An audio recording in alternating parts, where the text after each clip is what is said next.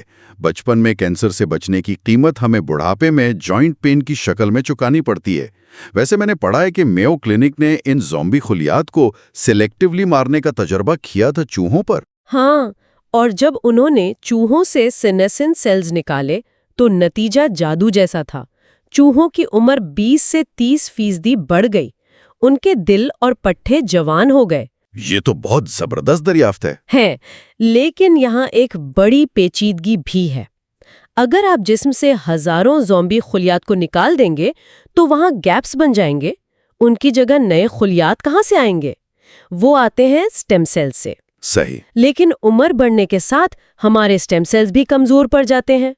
یہاں پر ایک انقلابی دریافت آتی ہے جسے یماناکا فیکٹرز کہتے ہیں۔ ایک جاپانی سائنٹسٹ نے دریافت کیا کہ اگر ہم اڈلٹ خلیے میں کچھ جینز کو آن کر دیں تو سیل کی عمر ریورس ہو جاتی ہے، وہ دوبارہ سٹیم سیل بن جاتا ہے۔ تو اس سب کا مطلب کیا ہے؟ اگر ہم خلیوں کی گھڑی کو بالکل پیچھے لے جائیں تو کیا وہ یہ نہیں بھول جائیں گے کہ وہ کون سے خلیات ہیں؟ مطلب اگر دل کا سیل آئیڈینٹی بھول جائے تو کیا اس سے ٹیومر یا کینسر کا خطرہ نہیں بڑھے گا؟ اس سے واقعی ایک اہم سوال پیدا ہوتا ہے۔ شروعاتی تجربات میں جب خلیات کو مکمل ری پروگرام کیا گیا تو انہوں نے خوفناک ٹیومرز پیدا کیے، لیکن پھر ڈیوڈ سنکلیئر اور دیگر سائنٹسٹ نے ایک سمارٹ راستہ نکالا جسے ٹرانزینٹ ری پروگرامنگ کہتے ہیں۔ یعنی عارضی تبدیلی۔ جی، انہوں نے جانوروں میں ان فیکٹرز کو صرف کچھ دنوں کے لیے آن کیا۔ اس سے سیل کمپلیٹلی ایمبریونک سٹیٹ میں نہیں گیا، بس اس کی بائیولوجیکل کلاک تھوڑی پیچھے ہو گئی۔ اس طرح کینسر کے بنا بڑھاپے، چوہوں کا بلائنڈ پن اور پٹھوں کی کمزوری ٹھیک ہو گئی۔ یہ پریکٹیکلی میجک ساؤنڈ کرتا ہے، لیکن کتاب میں ایک اور چیز ہے جو میجک سے زیادہ ڈریکولا اور ویمپائرز کی کہانیوں جیسی لگتی ہے۔ ہم بات کر رہے ہیں نوجوان خون یعنی ینگ بلڈ کی۔ اوہ ہاں، یہ بہت عجیب حصہ ہے نا؟ پال برچ نامی 19ویں صدی کے سائنٹسٹ کا ذکر ہے جس نے ایک چوہے اور ایک بلی کے خون کے نظام کو سرجیکلی آپس میں جوڑ لیا تھا۔ یہ کیا لاجک تھی؟ اس پروسیجر کو پیرابائیوسس کہتے ہیں۔ اسٹینفورڈ یونیورسٹی کی حال ہی کی تحقیق نے جب بوڑھے اور جوان چوہے کے خون کو ملایا تو دیکھا کہ جوان خون میں GDF11 نامی پروٹین ہوتا ہے۔ اس نے بوڑھے چوہے کے سٹیم سیلز کو جوان کر دیا، لیکن کیا؟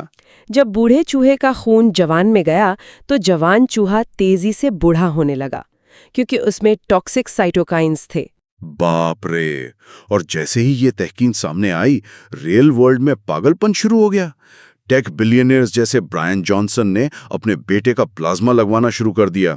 ایمبروزیا نامی کمپنی $8,000 میں ینگ بلڈ بیچنے لگی۔ جی، یہ بہت خطرناک ٹرینڈ تھا، اسی لیے FDA نے اسے خطرناک قرار دے کر کلینکس بند کروائے۔ لیکن اسی تحقیق سے ایک نیچرل شارٹ کٹ بھی ملا، ایکسرسائز۔ اچھا؟ ہاں، جو چوہے مسلسل ورزش کرتے تھے ان کے خون میں بھی وہی اینٹی ایجنگ فیکٹرز پیدا ہوئے جو ینگ بلڈ میں تھے۔ تو صحت مند طرز زندگی کا کوئی شارٹ کٹ نہیں ہے۔ یہ ایک بہترین ریولیشن ہے۔ اگر ہم اس پوری گفتگو کو سمیٹیں تو ہم نے دیکھا کہ مائٹوکانڈریا کی انرجی سے لے کر زومبی سیلز کی انفلیمیشن اور خون کے پروٹینز تک بڑھاپے کی ہر کڑی ایک دوسرے سے جڑی ہوئی ہے۔ بالکل، یہ ایک کیسکیڈنگ فیلئر ہے جو وقت کے ساتھ جسم میں چلتا رہتا ہے۔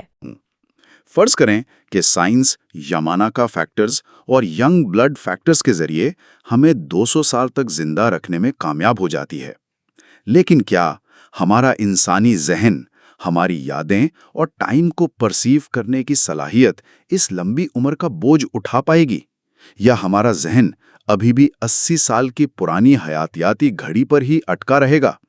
یہ ایک ایسا سوال ہے جس پر غور کرنا بنتا ہے۔ بے شک، یہ بائیولوجی سے نکل کر ایک فلسفیکل منظر نامے میں داخل ہونے والی بات ہے۔ چیپٹر 11 پاگل یا پیغمبر، یعنی چیپٹر 11 کریک پاٹس اور پروفٹس۔ ہاں، اس باب کا آغاز بہت زبردست ہے۔ واقعی اس کا آغاز برٹش میوزیم میں رکھی گئی مصری ممیاؤں کے مشاہدے سے ہوتا ہے۔ مصنف جب ان ممیاؤں کو دیکھتے ہیں تو انہیں گہرائی سے احساس ہوتا ہے کہ موت سے انکار کیے انسانی خواہش کس قدر قدیم ہے۔ اور پھر وہ بتاتے ہیں کہ کس طرح آج کے دور میں کرائونکس کے نام پر اس کا ایک انتہائی جدید اور مہنگا ورژن کھلے عام موجود ہے۔ یعنی مثال کے طور پر رابرٹ ایٹنگر نامی شخص کا ذکر آتا ہے جسے اس کرائونکس کی تحریک کا بانی مانا جاتا ہے۔ جی، اور ایٹنگر کی کہانی اپنے آپ میں بہت حیران انگیز ہے۔ دیکھیں، اس نے محض ایک نظریہ پیش نہیں کیا تھا بلکہ اس پر باقاعدہ عمل بھی کیا۔ وہ کیسے؟ اس نے اپنی ماں اور اپنی دونوں بیویوں کی لاشوں کو مائع نائٹروجن میں منجمد کروا دیا، اور پھر جب وہ خود مرا تو اس کے جسم کو بھی اسی طرح انتہائی کم درجہ حرارت پر منجمد کر دیا گیا۔ ارے واہ، یہ بات تو سننے میں کسی سائنس فکشن فلم کا منظر لگتی ہے، لیکن آج ایلکور جیسی باقاعدہ کمپنیاں موجود ہیں جو ایک پورے جسم کو اس امید پر محفوظ کرنے کے لیے $2 لاکھ تک لیتی ہیں کہ مستقبل کی سائنس انہیں دوبارہ زندہ کر دے گی۔ بالکل، اور کتاب میں وہ بیس بال کے مشہور کھلاڑی ٹیڈ ولیمز کا واقعہ بھی تو ہے۔ ہاں، جن کے مرنے کے بعد ان کے بچوں کے درمیان ایک باقاعدہ خاندانی تنازع کھڑا ہو گیا تھا، اور پھر بالآخر عجیب و غریب فیصلہ یہ ہوا کہ ان کے صرف سر کو کاٹ کر منجمد کر دیا گیا۔ یہ واقعی کافی عجیب تھا۔ لیکن یہاں میں ایک بنیادی سائنسی سوال اٹھانا چاہتی ہوں۔ انسانی خلیوں کو یوں منجمد کرنا، یہ تو بالکل ایسا ہے جیسے ہم ایک تازہ اسٹرابیری کو فریزر میں رکھ دیں۔ یہ اسٹرابیری والی مثال بہت برمحل ہے۔ ہاں نا، کیونکہ جب ہم اس اسٹرابیری کو فریزر سے نکال کر پھگلاتے ہیں تو وہ دوبارہ وہ تازہ اور کڑک اسٹرابیری نہیں بنتی، بلکہ ایک لیس دار مائع یا ایک قسم کا گودا بن جاتی ہے۔ صحیح۔ اور اس کی وجہ یہ ہے کہ خلیوں کے اندر موجود پانی جب برف بنتا ہے تو اس کے کرسٹلز پھیلتے ہیں اور وہ اندر سے خلیوں کی دیواروں کو بری طرح کاٹ کر پھاڑ دیتے ہیں۔ تو کیا انسانی جسم کے پیچیدہ خلیوں کے ساتھ بھی ایسا ہی کچھ نہیں ہوتا؟ یہاں جو بات سب سے زیادہ حیران کن ہے وہ یہ ہے کہ کرائونکس کی صنعت اس اسٹرابیری والے مسئلے کو تسلیم کرتی ہے، اور ان کا دعویٰ ہے کہ انہوں نے اس کا حل نکال لیا ہے۔ اچھا، وہ کیا حل ہے؟ وہ اس عمل کو محض فریز کرنا یا جمانا نہیں کہتے، بلکہ اسے وٹریفیکیشن کا نام دیتے ہیں۔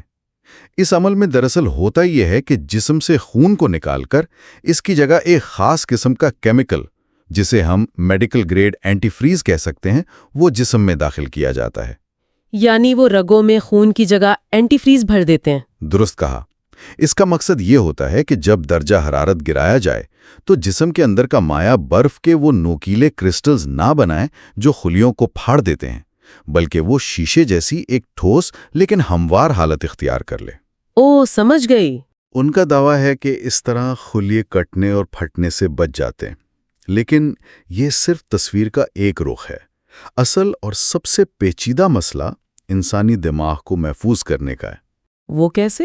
کچھ لوگوں کا خیال ہے کہ اگر وہ محض دماغ کے خلیوں کے رابطوں کا مکمل نقشہ، جسے سائنس کی زبان میں کنیکٹومکس کہتے ہیں، وہ محفوظ کر لیں تو وہ مستقبل میں اس شخص کا پورا شعور دوبارہ زندہ کر سکیں گے۔ یہ کنیکٹومکس دراصل کام کیسے کرتا ہے؟ مطلب کیا یہ دماغ کی کوئی تصویر لینے جیسا عمل ہے؟ نہیں، یہ اس سے کہیں زیادہ پیچیدہ ہے۔ ہمارے دماغ میں اربوں نیورونز ہیں اور ان کے درمیان کھربوں رابطے یا سائنیپسز ہیں۔ کنیکٹومکس کا مقصد ان تمام رابطوں کی ایک ایک تار کا نقشہ بنانا ہے۔ حال ہی میں سائنسدانوں نے ایک چوہے کے دماغ کو اس حد تک کامیابی سے محفوظ کیا کہ اس کا ہر کنیکشن سلامت تھا۔ واہ، یہ تو بہت بڑی کامیابی ہے۔ بظاہر ہاں، لیکن اس کامیابی کی قیمت بہت بڑی تھی۔ اس نقشے کو 100% درست حالت میں محفوظ کرنے کے لیے ضروری تھا کہ چوہے کے دل کے دھڑکتے ہوئے یعنی زندہ حالت میں ہی اس کے دماغ میں وہ کیمیکل داخل کیا جائے، جس کا سیدھا سا مطلب یہ ہے کہ اس عمل نے ہی اس چوہے کی جان لے لی۔ بالکل۔ یہ تو ایک عجیب تضاد ہے، یعنی دماغ کو محفوظ کرنے کے لیے اس جاندار کو مارنا ضروری ہے، اور کتاب میں اس حوالے سے ٹرانس ہیومنسٹس کا ذکر بھی آتا ہے۔ جی، جیسے ایلن مسک اور سیم آلٹمن۔ بالکل۔ ان کا نظریہ یہ ہے کہ ہمارا یہ گوشت پوشت کا جسم تو ویسے بھی کمزور اور فانی ہے، تو کیوں نہ ہم صرف اپنے دماغ کو، اپنی یادوں اور شعور کو کسی طرح محفوظ کر لیں اور مستقبل میں اسے کسی سپر کمپیوٹر یا کلاؤڈ پر ڈاؤن لوڈ کر دیں۔ ہاں، اور نیکٹوم نامی ایک متنازع کمپنی کا ذکر بھی ہے، جس کا منصوبہ بالکل اسی چوہے والے تجربے کی طرح تھا کہ انسان کو زندہ حالت میں ہی وہ کیمیکل لگا کر مار دیا جائے تاکہ دماغ کا ڈیٹا تازہ ترین حالت میں محفوظ ہو سکے۔ جی، اور اس پر کافی ہنگامہ بھی ہوا تھا، کیونکہ مین سٹریم سائنسدانوں کے نزدیک محض ایک نقشہ محفوظ کر لینا زندہ انسان کی ضمانت نہیں ہے۔ دیکھیں، دماغ کوئی کمپیوٹر کی ہارڈ ڈرائیو تو نہیں ہے نا، جس پر صرف 0 اور 1 کا ڈیٹا پڑا ہو۔ بالکل، اور یہاں میں تھوڑی تنقید بھی کرنا چاہوں گی، کیونکہ یہ سارا تصور مجھے بنیادی انسانی تجربے کے خلاف لگتا ہے۔ فرض کریں کہ سائنس کسی طرح شعور کو کمپیوٹر پر منتقل کر بھی دے، تو کیا اس سے انسانیت کا اصل مقصد اور لطف ہی ختم نہیں ہو جاتا؟ کس طرح؟ دیکھیں، انسان ہونے کا مزہ تو اس کے جسمانی تجربات اور حسیات میں ہے۔ ایک لذیذ کھانا کھانے کی خوشی، کسی اونچے پہاڑ کی چوٹی پر چڑھنے کے بعد کی وہ میٹھی تھکن اور ہڈیوں میں اترنے والا سکون، یا کسی کے ہاتھ کا لمس۔ اگر جسم ہی نہیں ہوگا، کوئی ہارمونز نہیں ہوں گے، تو وہ شعور ایک ڈیجیٹل ڈبے میں بند ہو کر کیا کرے گا؟ صحیح کہہ رہی ہیں۔ یہ تو کسی ڈراؤنی خواب جیسا لگتا ہے۔ یہ ایک بہت گہرا اور درست فلسفیانہ سوال ہے۔ اصل میں ٹرانس ہیومنسٹس دماغ کو ایک سلیکون پروسیسر کی طرح دیکھتے ہیں، لیکن حیاتیات اس سے کہیں زیادہ پیچیدہ اور ایک دوسرے سے جڑی ہوئی چیز ہے۔ خیر، اسی کتاب میں ان لوگوں کا بھی ذکر ہے جو دماغ کو کمپیوٹر میں ڈاؤن لوڈ کرنے کے بجائے اسی حیاتیاتی جسم کی عمر کو بے پناہ بڑھانا چاہتے ہیں۔ اچھا، وہ جو اینٹی ایجنگ کے علم بردار ہیں جنہیں مصنف نے پیغمبر کہا ہے؟ بالکل، ان میں اوبرے ڈگرے کا نام بہت نمایاں ہے، جن کی ایک بہت مشہور تھیوری ہے سینس تھیوری، یا اسے اسکیپ ویلوسٹی کا نظریہ بھی کہتے ہیں۔ یہ اسکیپ ویلوسٹی تو وہ اصطلاح ہے جو راکٹوں کے لیے استعمال ہوتی ہے نا، جب وہ زمین کی کشش ثقل سے باہر نکلتے ہیں۔ تو عمر کے حوالے سے اس کا کیا مطلب ہے؟ دراصل اس کا تعلق ریاضی سے ہے۔ ڈی گرے کا دعویٰ ہے کہ اگر ہم سائنس کی مدد سے ہر سال انسانی عمر میں 1 سال سے کچھ زیادہ کا اضافہ کر سکیں تو ہم موت کی رفتار کو پیچھے چھوڑ سکتے ہیں۔ یعنی ہر سال 1 سال سے زیادہ کا اضافہ؟ ہاں، فرض کریں آج کی عمر کے لحاظ سے 50 سال باقی ہیں۔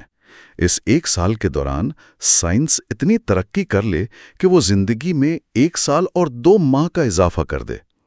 اس طرح ہر گزرتے سال کے ساتھ انسان موت سے دور ہوتا جائے گا، بالکل اسی طرح جیسے ایک راکٹ کشش ثقل سے باہر نکل جاتا ہے۔ یہ ریاضی سننے میں تو بہت پرکشش لگتی ہے، اور اسی لیے شاید ہارورڈ کے ڈیوڈ سنکلیئر جیسے سائنسدانوں کا ذکر بھی آتا ہے جو ریسویریٹرول اور میٹفورمن جیسی ادویات پر کام کر رہے ہیں۔ یہ ادویات اصل میں کرتی کیا ہیں؟ یہ ادویات بنیادی طور پر ہمارے جسم کے خلیوں کو تھوڑا سا دھوکہ دیتی ہیں۔ یہ خلیوں میں ایک ہلکا سا تناؤ یا سٹریس پیدا کرتی ہیں، بالکل ویسا ہی جیسا ہم فاقہ کشی یا سخت ورزش کے دوران محسوس کرتے ہیں۔ اوہو، تو جسم کو لگتا ہے کہ وہ مشکل میں ہے؟ جی، اور اس تناؤ کے نتیجے میں خلیے اپنا دفاعی نظام متحرک کر لیتے ہیں اور زیادہ مضبوط ہو جاتے ہیں، جسے حیاتیات میں ہارموسس کہا جاتا ہے۔ سنکلیئر کا ماننا ہے کہ اس عمل سے بڑھاپے کو سست کیا جا سکتا ہے۔ لیکن میں نے پڑھا ہے کہ روایتی اور مین سٹریم سائنسدان ان دعووں کو اتنی آسانی سے تسلیم نہیں کرتے۔ بالکل تسلیم نہیں کرتے۔ رچرڈ ملر نامی ایک بہت ممتاز سائنسدان نے اوبرے ڈگرے کے دعووں پر ایک انتہائی مزاحیہ اور طنزیہ خط لکھا تھا۔ اچھا، کیا لکھا تھا اس میں؟ اس خط میں انہوں نے کہا تھا کہ اگر بڑھاپے کا علاج واقعی اتنا ہی آسان ہے جتنا یہ لوگ بتا رہے ہیں، تو پھر ہمیں اڑنے والے سور بنانے پر بھی کام شروع کر دینا چاہیے، کیونکہ اس میں بھی بہرحال صرف چاندی تکنیکی رکاوٹیں ہیں۔ واقعی بہت طنزیہ تھا۔ ہاں، مین سٹریم سائنس کا ماننا ہے کہ بڑھاپا کوئی ایک بیماری نہیں ہے، بلکہ پورے جسم کے نظام کا بدتدریج زوال ہے۔ یہاں تک کہ FDA جیسے ادارے بڑھاپے کو سرے سے کوئی بیماری ماننے سے ہی انکاری ہیں۔ وہ اسے انسانی زندگی کا ایک قدرتی اور ناگزیر حصہ سمجھتے ہیں۔ اور شاید یہی وجہ ہے کہ اب کچھ انتہائی امیر لوگ اور ان کی فنڈ کی گئی کمپنیاں جیسے اولٹوس لیبز، جس میں جیف بیزوس جیسے ارب پتی سرمایہ کاری کر رہے ہیں، وہ اپنی حکمت عملی بدل رہے ہیں۔ ہاں، ان کا مقصد بدل رہا ہے۔ بالکل، ان کا اصل نعرہ اب ہمیشہ زندہ رہنا نہیں ہے، بلکہ ان کا مقصد بیماری کے دورانیے کو سکیڑنا یا کمپریشن آف موربیڈیٹی ہے۔ ان کا نعرہ ہے کہ طویل زندگی کے بعد جوانی میں مرنا۔ اس تصور کو سمجھانے کے لیے کتاب میں ایک بہت کمال کی مثال دی گئی ہے، ون ہارس شے کی۔ جی، یہ ایک پرانی امریکی نظم کا حوالہ ہے۔ بالکل، اس نظم میں ہوتا یہ ہے کہ ایک کاریگر ایک ایسی گھوڑا گاڑی بناتا ہے جس کا ہر ایک پرزا لکڑی سے لے کر پہیے تک بالکل یکساں مضبوطی کا ہوتا ہے۔ وہ گاڑی سالوں اور دہائیوں تک بغیر کسی خرابی کے بالکل شاندار طریقے سے چلتی ہے، اسے بار بار مرمت کی ضرورت نہیں پڑتی۔ اور پھر ایک دن اچانک ایک ہی لمحے میں اس کا ہر پرزا ایک ساتھ دھول بن کر بکھر جاتا ہے، یعنی کوئی طویل خرابی یا سالوں بستر پر پڑا رہنے والا زوال نہیں۔ اور یہ محض ایک خیالی مثال نہیں ہے، سائنسی شواہد بتاتے ہیں کہ جو لوگ 110 سال سے زیادہ جیتے ہیں، جنہیں ہم سپر سینٹینیرینز کہتے ہیں، ان کی زندگی بالکل اسی ون ہارس شے کی طرح ہوتی ہے۔ واقعی؟ ہاں، وہ اپنی زندگی کے آخری چند مہینوں یا ہفتوں تک حیرت انگیز طور پر متحرک اور صحت مند رہتے ہیں۔ ان میں کینسر یا دل کے امراض جیسی بڑھاپے کی عام بیماریاں ظاہر نہیں ہوتیں، اور پھر ان کے جسم کا نظام اچانک اور تیزی سے جواب دے جاتا ہے اور وہ پرسکون موت مر جاتے ہیں۔ تو مطلب یہ لیبز یہی چاہتی ہیں؟ بالکل، آلٹوس لیبز اور دیگر جدید ریسرچ کا اصل ہدف یہی ہے کہ ادویات اور جینیٹک پروگرامنگ کے ذریعے عام انسانوں کی زندگی کو بھی اسی طرح بنا دیا جائے، طویل صحت اور مختصر ترین بیماری۔ یہ ایک بہت ہی زبردست اور مثبت ہدف لگتا ہے، لیکن اس سے ایک اہم سوال پیدا ہوتا ہے۔ فرض کریں کہ سائنسدان واقعی اس بیماری کے دورانیے کو سکیڑنے میں کامیاب ہو جاتے ہیں۔ ٹھیک ہے، اگر انسان صحت مند رہتے ہوئے 120 یا 150 سال تک زندہ رہنے لگے تو اس کا ہماری اس دنیا، ہمارے معاشرے، ہماری معیشت اور ہماری سیاست پر کیا اثر پڑے گا؟ یہ سوال ہمیں کتاب کے اگلے حصے کی طرف لے جاتا ہے۔ اور یہیں سے کتاب کا اگلا حصہ شروع ہوتا ہے، چیپٹر 12۔ کیا ہمیں ہمیشہ زندہ رہنا چاہیے؟ یعنی chapter 12، should we live for ever? بالکل۔ یہاں یہ بات واقعی بہت دلچسپ ہو جاتی ہے، کیونکہ اب ہم سائنس کی لیبارٹریوں اور ان خلیوں اور مالیکیولز کی دنیا سے نکل کر سڑکوں، دفتروں، گھروں اور معاشرے کی کھلی دنیا میں آ گئے ہیں۔ اگر ہم 150 سال جینے لگیں تو کیا ہماری یہ دنیا اس تبدیلی کے لیے تیار ہے؟ کتاب کے تجزیے کے مطابق دیکھیے، دنیا اس کے لیے بالکل بھی تیار نہیں ہے۔ سب سے پہلا اور فوری خطرہ تو ایک آبادیاتی ٹائم بم کا ہے۔ یہ آبادیاتی ٹائم بم کیسے کام کرے گا؟ ذرا موجودہ اعداد و شمار پر غور کریں۔ آج بھی دنیا کے کئی ترقی یافتہ ممالک میں بوڑھے لوگوں کی تعداد میں تیزی سے اضافہ ہو رہا ہے، اور دوسری طرف شرح پیدائش مسلسل گر رہی ہے۔ ہاں، یہ تو ہم دیکھ رہے ہیں۔ معاشرے کا معاشی پہیہ چلتا ہے ایک خاص تناسب سے، جسے ڈیپینڈنسی ریشیو کہتے ہیں، یعنی کتنے کام کرنے والے نوجوان ریٹائرڈ افراد کی پینشن اور صحت کا خرچ اٹھا رہے ہیں۔ جب لوگ 150 سال تک جئیں گے تو اس کا سیدھا سا مطلب یہ ہے کہ کام کرنے والے، ٹیکس دینے والے چند نوجوانوں پر ان بے شمار لوگوں کا بوجھ بڑھ جائے گا جو کئی دہائیوں سے ریٹائرڈ ہیں۔ اوہ، تو معاشی نظام کولیپس کر جائے گا؟ بالکل، پورا معاشی نظام، پینشن کے فنڈز اور ہیلتھ کیئر سسٹم کولیپس کر جائے گا۔ اور اس کے علاوہ ایک بہت بڑا اخلاقی مسئلہ عدم مساوات کا بھی ہے۔ ظاہری بات ہے کہ عمر بڑھانے والی کوئی بھی جدید دوا یا ٹیکنالوجی شروع میں پیناڈول کی طرح سستی تو نہیں ہوگی۔ بالکل نہیں، وہ انتہائی مہنگی ہوگی، اور وہ صرف ارب پتیوں اور ایلیٹ کلاس کو دستیاب ہوگی۔ اس سے معاشرے میں ایک ایسی معاشی اور حیاتیاتی خلیج پیدا ہو جائے گی جسے پاٹنا ناممکن ہوگا۔ آج امیر لوگ غریبوں سے صرف پیسوں کے لحاظ سے مختلف ہیں، لیکن تب امیر لوگ نہ صرف دولت مند ہوں گے بلکہ وہ غریبوں کے مقابلے میں کئی دہائیوں تک زیادہ جوان، صحت مند اور طاقتور بھی رہیں گے۔ یہ ایک الگ حیاتیاتی طبقہ بن جائے گا۔ یہاں میں ایک اور پہلو پر سخت سوال اٹھانا چاہتی ہوں۔ کتاب یہ تو بتاتی ہے کہ عمر بڑھے گی تو معیشت پر بوجھ پڑے گا۔ اب اس کا ایک ہی حل بچتا ہے کہ ریٹائرمنٹ کی عمر بڑھا دی جائے۔ اگر لوگ 150 سال تک زندہ رہیں گے تو حکومتیں ریٹائرمنٹ کی عمر 65 سال تو نہیں رکھ سکتی، تو لوگوں کو 80، 90 یا شاید 100 سال کی عمر تک کام کرنا پڑے گا۔ اب ذرا اس صورتحال کو تصور میں لائیں۔ ایئر کنڈیشن کمروں میں بیٹھے یونیورسٹی کے پروفیسرز یا لیپ ٹاپ پر کام کرنے والے سافٹ ویئر انجینئرز کے لیے تو 80 سال کی عمر تک کام کرنا ایک خوشگوار خواب ہو سکتا ہے۔ صحیح، لیکن اس مزدور کا کیا جو سخت دھوپ میں لوہا کوٹتا ہے یا سڑک بناتا ہے، یا اس کیشیئر کا کیا جو سارا دن کھڑے ہو کر سپر مارکیٹ میں بل بناتا ہے؟ ان کے لیے مزید 50 سال تک جسمانی مشقت کرنا کوئی نعمت نہیں ہے، بلکہ یہ ایک خوفناک ڈراونا خواب ہے۔ یہ تو ان کے لیے ایک نہ ختم ہونے والی سزا بن جائے گی۔ یہ ایک بہت اہم اور گہرا نکتہ ہے۔ اسے ہم سائنس کا وائٹ کالر تعصب یا وائٹ کالر بائس کہہ سکتے ہیں، کیونکہ عمر بڑھانے کی ریسرچ میں پیسہ لگانے والے خود آرام دہ زندگی گزار رہے ہیں، اس لیے وہ معاشرے کے اس محنت کش طبقے کو مکمل طور پر نظر انداز کر رہے ہیں جن کے لیے روزمرہ کا کام ہی جسمانی ٹوٹ پھوٹ کا باعث بنتا ہے۔ بالکل۔ اور اگر ہم اسے وسیع تر تناظر میں دیکھیں تو یہ مسئلہ صرف جسمانی مشقت تک محدود نہیں ہے، بلکہ یہ ہماری ذہنی صلاحیتوں کے زوال کا بھی مسئلہ ہے۔ وہ کیسے؟ میرا مطلب ہے اگر انسان صحت مند ہے تو اس کا دماغ بھی تو ٹھیک کام کرے گا۔ بظاہر ایسا لگتا ہے، لیکن نفسیات دانوں کے مطابق انسانی ذہانت دو طرح کی ہوتی ہے۔ ایک کو سیال ذہانت یعنی فلوئڈ انٹیلیجنس کہتے ہیں۔ یہ وہ صلاحیت ہے جس سے ہم کسی نئے اور انوکھے مسئلے کو تیزی سے سمجھتے ہیں، پیٹرن تلاش کرتے ہیں اور فوراً حل نکالتے ہیں۔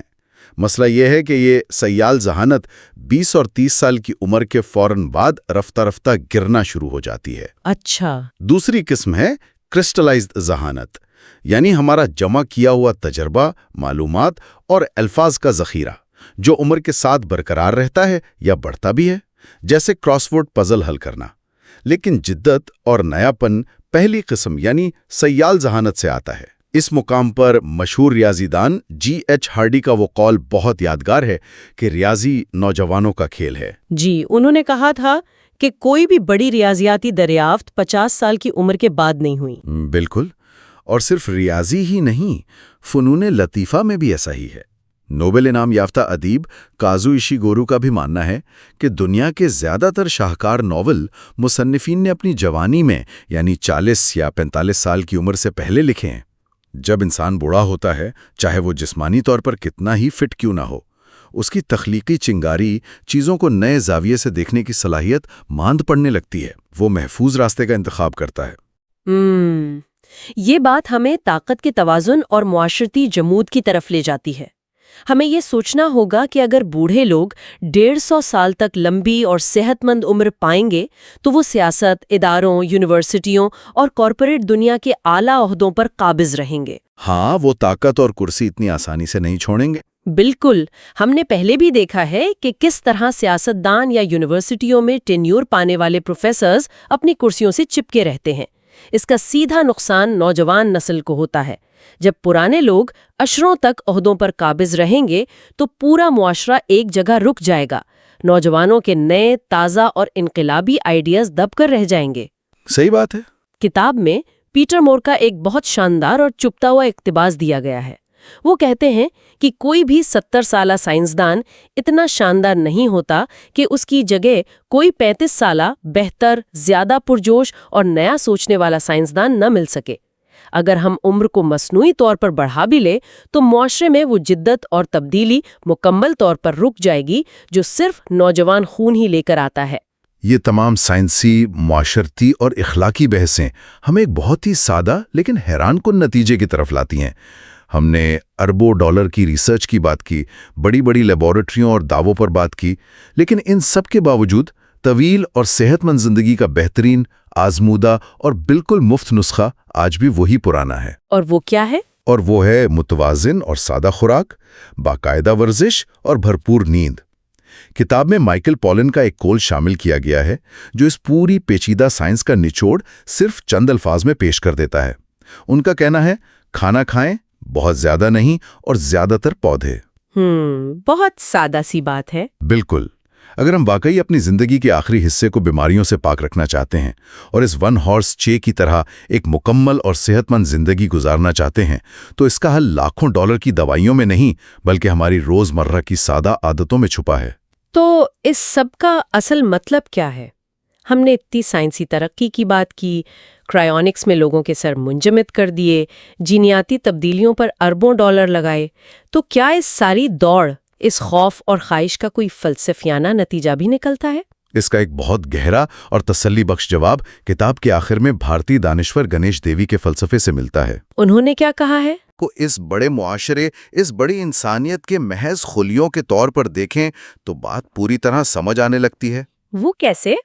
ذرا غور کریں، جس طرح ہمارے جسم کے انفرادی خلیے روزانہ مرتے ہیں اور ان کی جگہ نئے خلیے لیتے ہیں تاکہ ہمارا پورا جسم زندہ اور صحت مند رہ سکے، بالکل اسی طرح انفرادی انسانوں کا دنیا سے جانا ضروری ہے تاکہ انسانیت کا بڑا جسم یعنی ہمارا معاشرہ زندہ رہے، ترقی کرے اور اس میں نیا خون شامل ہوتا رہے۔ دراصل موت کا خوف اور زندگی کا محدود وقت ہی وہ عناصر ہیں جو ہماری زندگی کو معنی اور مقصد دیتے ہیں۔ اگر وقت لامحدود ہو جائے تو ہر کام کی فوری اہمیت ہی ختم ہو جائے گی۔ کیا کمال کی بات ہے! ہم نے آج کے اس گہرے جائزے میں واقعی ایک طویل سفر طے کیا ہے۔ ہم نے مایا نائٹروجن میں جمے ہوئے انکٹے ہوئے سروں اور ممیاؤں کی سائنس فکشن دنیا سے آغاز کیا، جو موت کو محض ایک تکنیکی خرابی سمجھتے ہیں جسے ٹھیک کیا جا سکتا ہے۔ اور ہم اس گہری اور اٹل حقیقت تک پہنچے ہیں کہ موت کا مکمل خاتمہ شاید انسانیت کی سب سے بڑی کامیابی ہونے کے بجائے ہمارا سب سے بڑا المیہ بن جائے۔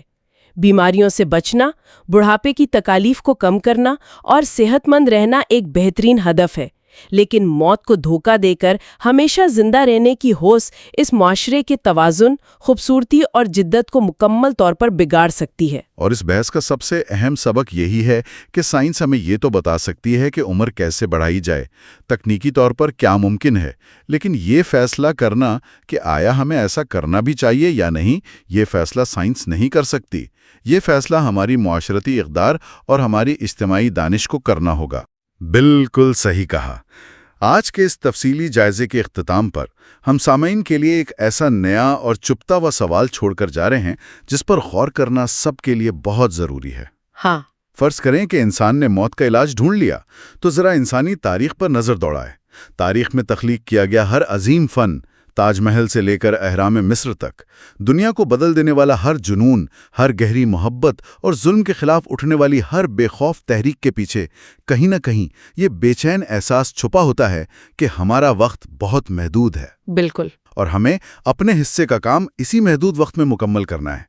اگر کوئی انسان یہ جان لے کہ اس کے پاس لامحدود صدیاں پڑی ہیں، تو کیا وہ کل صبح اٹھ کر کچھ نیا تخلیق کرنے کی زحمت بھی کرے گا؟ کیا موت کا علاج دریافت کر لینا درحقیقت انسانی ارتقاء، تخلیق کی تڑپ اور جذبے کی موت ثابت نہیں ہوگا؟ اس سوال پر ضرور غور کیجیے گا۔ اچھا، تو دوستو، بس یہ تھی آج کی ویڈیو۔ یہاں پہ اب اس کا اختتام کرتے ہیں۔ اگر آپ کو یہ ویڈیو پسند آئی ہو تو لائک ضرور کریں، اپنے دوستوں کے ساتھ شیئر کریں اور علم کا ساتھی کو سبسکرائب کرنا نہ بھولیں۔ تعلیم کا آپ کا ہم سفر۔ نئے ویڈیوز کے لیے بیل آئیکن بھی دبا دیں تاکہ کوئی بھی علم بھری بات آپ تک سب سے پہلے پہنچے۔